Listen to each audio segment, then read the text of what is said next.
जय श्री हरि विष्णु। ओम नमः शिवाय। प्रिय दोस्तों, आइए इस वीडियो के माध्यम से सुनते हैं आषाढ़ शुक्ल पक्ष देवशयनी एकादशी व्रत कथा। ये देवशयनी एकादशी को कई नामों से जाना जाता है। हरिशयनी एकादशी, पद्मा एकादशी आदि नामों से जाना जाता है। ये आषाढ़ शुक्ल पक्ष में एकादश को इस व्रत को रखा जाता है। धार्मिक मान्यताओं के अनुसार इस दिन विष्णु भगवान क्षीर सागर में शयन करने के लिए 4 मास के लिए चले जाते हैं। इसी दिन से चातुर्मास की शुरुआत भी हो जाती है। आज ही के दिन से सभी शुभ एवं मांगलिक कार्य वर्जित माने जाते हैं, जैसे शादी, विवाह, मुंडन, गृहवास आदि कार्य वर्जित माने जाते हैं। देवशयनी एकादशी व्रत कथा का वर्णन खुद भगवान श्री कृष्ण ने किया है। शास्त्रों के अनुसार भगवान श्री कृष्ण ने इस कथा को धर्मराज युधिष्ठिर को सुनाया है। पौराणिक कथा के अनुसार सतयुग में मानधाता नामक एक चक्रवर्ती राजा राज करते थे। मानधाता के राज में प्रजा सुखी थी। एक बार उनके राज में 3 साल तक वर्षा नहीं होने की वजह से भयंकर अकाल पड़ गया था। चारों ओर त्रासदी का माहौल बन गया था।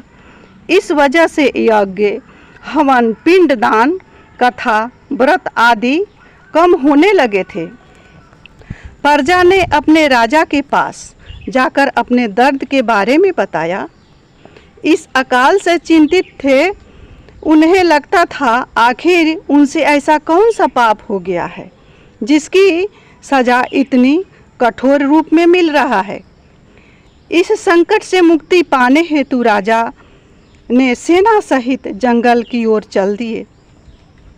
जंगल में राजा इधर उधर विचरते हुए एक दिन वे ब्रह्मा जी के पुत्र अंगिरा ऋषि के आश्रम में पहुंच गए। ऋषिवर ने राजा का कुशल क्षेम और जंगल में आने का कारण पूछा। राजा मानधाता ने हाथ जोड़कर कहा, हे ऋषिवर, मैं अपने धर्म का पालन पूरी निष्ठा से करता हूँ, फिर भी मेरे राज्य में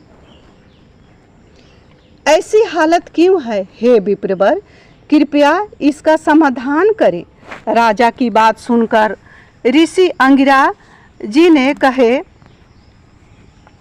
कि हे राजा, यह सतयुग है।